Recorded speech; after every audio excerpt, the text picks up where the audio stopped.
Time now for First Alert Weather with meteorologist Rob Nucatola. All right, our 24-hour temperature cast is going to start with the temperatures a bit higher today. Still going to make the middle and upper 80s, and we're likely still going to have some of that haze kicking around again today. Overnight tonight, again, I think those temperatures stay up a little bit. A small change in wind direction, a little change in the composition of the air, and things start to trend a little bit warmer. We'd love to actually pick up a little bit more humidity, so when that next boundary gets here, maybe you could ring out a few showers. I think those chances are still pretty small right now. I do see a couple of sprinkles off the Atlantic coast trying to move from east to west. It'd be nice if we could get a couple of showers. Got a lot of thirsty lawns, gardens, and greens out there, but I just don't see it in the cards for us today. 63 is our temperature this morning in Thomasville, 69 for us in Tallahassee and in Valdosta. Those dew point numbers are in the 60s today, so the air's not as dry as it was. Around the region, I see only one spot in the 50s. That's Blakely. Everybody else, someplace in the 60s. Now, we've got some areas down near 60, like Camilla at 60 or Bainbridge at 61, but we've got a handful of numbers at the mid-60s and up, like Live Oak and Cross City at 66, like Perry at 69.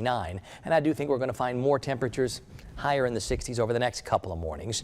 The breeze will still be noticeable today and still more from the northeast and north, but it's trying to turn a little bit more to the east.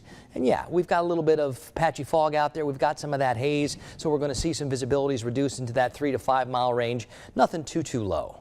Now, this batch of showers out here from parts of eastern Texas all the way up into Illinois, that's where this next boundary is. That's the leading edge of drier and cooler air trying to march across the country, and it should be successful enough. High pressure that's been our big weather player for the past couple of days scoots away. The tropical storm, by the way, moves north towards Bermuda and maybe up towards the Canadian Maritimes. Never going to really impact the weather around here. But I think that cooler air on the other side of that boundary should get into our area this weekend to make things feel awfully nice out there. Now, as far as that tropical system goes, it still looks pretty healthy interacting with Puerto Rico, and it's been lingering over those islands for the past couple of days. Lots of wind, lots of rain. The core has winds around 45 miles per hour. It should start to pick up speed as it moves north, and it likely will get a little stronger as it moves north until it loses those tropical characteristics and then becomes a rainmaker for probably much of the Canadian Maritimes or maybe even parts of Maine. We'll have to watch and see how long this holds together. It's had an amazingly long lifespan already, and it looks like it's going to continue kicking for at least another several days. On the Gulf today, a little bit breezy. Winds out of the northeast 8 to 18, seas like 1 to 3 feet. Let's go 60s, hazy, mild this morning. Sun will be up at 7:33.